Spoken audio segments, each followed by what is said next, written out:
उधर चाइना को ऑस्ट्रेलिया ने अपना सबसे बड़ा दुश्मन और अपने लिए सबसे बड़ा खतरा घोषित करते हुए ऑस्ट्रेलिया ने अपने इतिहास में पहली बार यह ऐलान किया है कि सबसे भारी मात्रा में और बड़ी तादाद में हम अपनी मिलिट्री पर खर्चा करने वाले हैं। 98,000 करोड़ रुपया ऑस्ट्रेलिया की सरकार अपनी सेना पर खर्च कर रही है, जिसमें वो लॉन्ग रेंज की मिसाइल वो अमेरिका से खरीदेगी।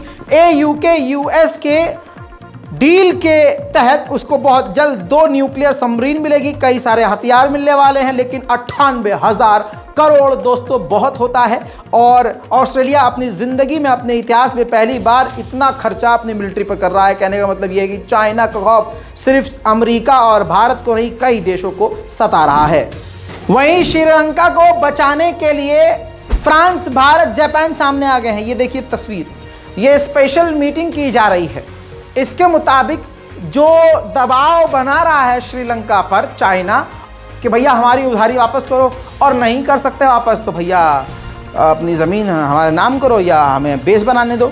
इस चीज़ को देखते हुए इन तीनों देशों ने, जापान, फ्रांस और भारत ने श्रीलंका के साथ मीटिंग करी है और कहा है कि हम आपको इस मतलब जो दलदल में उधारी के फंसे हैं इससे हम बाहर आपको निकालेंगे। साथ ही ये भी इन चारों देशों ने दूसरे देशों से कहा है कि जिन जिन देशों ने चीन से उधार लिया है तो वो बिल्कुल बेशर्म होकर, बेझिझक होकर हमको बताएं कि कितना पैसा किस देश से लिया गया है और आपको कब लौटाना है। ऐसा ना हो कि आप इस तरह के दलदल में फंस जाएं। अब आपके सामने एक ऐसी खबर जो ना मेरे पल्ले पड़ रही है ना आपके पड़ेगी, और आपको समझ में आ जाएगा कि कुछ ना कुछ ज़रूर दाल में काला है, और पता नहीं अमेरिका ये कौन सी शैतानगिरी कर रहा है। अब अमेरिकी अधिकारी ने कहा है कि अफगानिस्तान में तालिबान ने ISIS के छक्के छुड़ाए हैं और बुरा हाल कर दिया है। ये बात अजीब लगेगी, लेकिन हकीकत है कि अफगानिस्तान की तालिबान ने ISIS को बड़ा नुकसान पहुंचाया है, और अमेरिका और तालिबान का इस वक्त एक ही टारगेट है, वो है ISIS। क्योंकि जब अफगानिस्तान से अमेरिकी सेना फरार हो रही थी उस वक्त अमेरिका की सेना को ISIS ने निशाना बनाकर बड़ा नुकसान पहुंचाया था।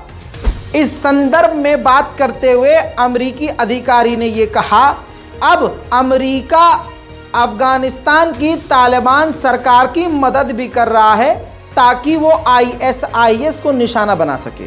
यानी इनडायरेक्ट वे में ये भी कह दिया गया है कि तालिबान और अमेरिका एक साथ काम कर रहे हैं। यानी क्या अब ये मान लिया जाए कि तालिबान को अब आखिरकार अमेरिका भी तस्लीम कहीं ना कहीं कर रहा है। इंटरनेशनल सिपरी रिपोर्ट के बारे में आप नहीं जानते होंगे, लेकिन आज मैं आपको एजुकेट करूंगा। नई नई चीज़ें मैं आपको इसी तरह से समझाता हूं और समझाता रहूंगा। ये एक ऐसी संस्था, ऐसी रिपोर्ट है जो ये बताती है कि पूरी दुनिया में कौन सा देश अपनी मिलिट्री पर कितना खर्च कर रहा है। जी हाँ, बिल्कुल सही सुना आपने। अब आप अपने भारत को और दूसरे देशों को भी देख सकते हैं कि आपका मुल्क और दूसरा देश अपनी मिलिट्री पर कितने पैसे खर्च कर रहा है। आइए मैं आपको एक आसान ग्राफिक से वो समझा देता हूँ। बहुत सुकून और तसल्ली से इस बात को देख लीजिए। ये जो सर्कल आपको नज़र आ रहा है, जो जितना बड़ा सर्कल है, जिसका जितना बड़ा ये गोला है, उतना वो बड़ा खर्चा करता है अपनी सेना पर। तो ऑब्वियसली जो US आपको नज़र आ रहा है $877 बिलियन, जो अमेरिका है $877 बिलियन, यानी अमेरिका पूरी दुनिया में अपनी सेना पर सबसे ज़्यादा खर्च करता है। ये बात क्लियर हो गई। लेकिन आप अगर नीचे देखेंगे $877 बिलियन के नीचे लिखा हुआ है प्लस 0.7%। तो यानी 0.7% अमेरिका ने इस साल अपना बजट थोड़ा सा और बढ़ा दिया है। अब लाल सर्कल में आपको यूक्रेन नज़र आ रहा है, और वो लाल इसलिए है क्योंकि पूरी दुनिया में इस साल 2021 से 22 के आखिर तक सिर्फ ये यूक्रेन ही ऐसा देश है पूरी दुनिया में जिसने अपना मिलिट्री का बजट सबसे ज़्यादा बढ़ाया है, बहुत ही तेज़ी से। यानी 640% उसने अपना मिलिट्री बजट बढ़ाया है। अब उसी के नीचे आप आइए रशिया की तरफ। रशिया अमेरिका से ज़्यादा खर्च नहीं करता अपनी मिलिट्री पर, लेकिन उसने इस साल 9.2% अपना बजट बढ़ाया है। इसी तरह से आप देखिए इटली 33.5 बिलियन खर्च कर रहा है, नीदरलैंड 15.6। तो छोटे मोटे देशों की बात मैं करूंगा नहीं, लेकिन ब्रिटेन देखिए आप, रशिया के बराबर में ब्रिटेन 68.5 बिलियन डॉलर खर्च कर रहा है और इस साल उसने 3.7% बढ़ाया है। फ्रांस ने भी 0.6% अपना जो है खर्चा मिलिट्री का बढ़ाया है। अब ज़रा चाइना पे आ जाइए। चाइना अमेरिका से ज़्यादा खर्च नहीं करता है अपनी सेना पर। अमेरिका 870 बिलियन डॉलर खर्च कर रहा है और चाइना 292 बिलियन डॉलर खर्च कर रहा है। ठीक है दोस्तों, अब इस चाइना ने भी सिर्फ 4.2% ही इसने अपना मिलिट्री का बजट बढ़ाया है। अब आपका भारत कहाँ खड़ा होता है वो देखिए। भारत 81.4 बिलियन डॉलर अपनी सेना पर खर्च कर रहा है और 6% उसने इस साल यानी एक काफ़ी बड़ी तादाद में अपनी सेना पर खर्चा बढ़ाया है। ठीक है दोस्तों, अब सऊदी अरब की तरफ आते हैं, मिडिल ईस्ट की तरफ आते हैं। मिडिल ईस्ट में अचानक से सबसे ज़्यादा सऊदी अरब ने अपना मिलिट्री बजट बढ़ाया है दोस्तों, 16%। 16% बहुत बड़ा होता है। पूरी दुनिया में इस वक्त यूक्रेन के बाद अगर किसी ने अचानक से सबसे ज़्यादा मिलिट्री बजट बढ़ाया है तो वह है सऊदी अरब। उसके बाद 15.4 बिलियन डॉलर कतर खर्च कर रहा है। तुर्की ने अपना मिलिट्री बजट घटा दिया है, -26% कर दिया है। तो ये वो तमाम ग्राफ हैं जो आप स्क्रीनशॉट लेकर सेव कर सकते हैं, आपकी जनरल नॉलेज के लिए काफ़ी बेहतर चीज़ है। दूसरी तरफ जो भारत है आसान ज़बान में, अब अगली रिपोर्ट देखिए। भारतीय मीडिया में ये खबर आ चुकी है, भारत पूरी दुनिया में मिलिट्री पर पैसा खर्च करने वाला चौथा देश बन चुका है। खबर अब सूडान से। सूडान में 4000 भारतीय फंसे हुए हैं। 413 लोगों की उस गृह युद्ध में मौत हो चुकी है और लगातार ये गृह युद्ध बढ़ता जा रहा है।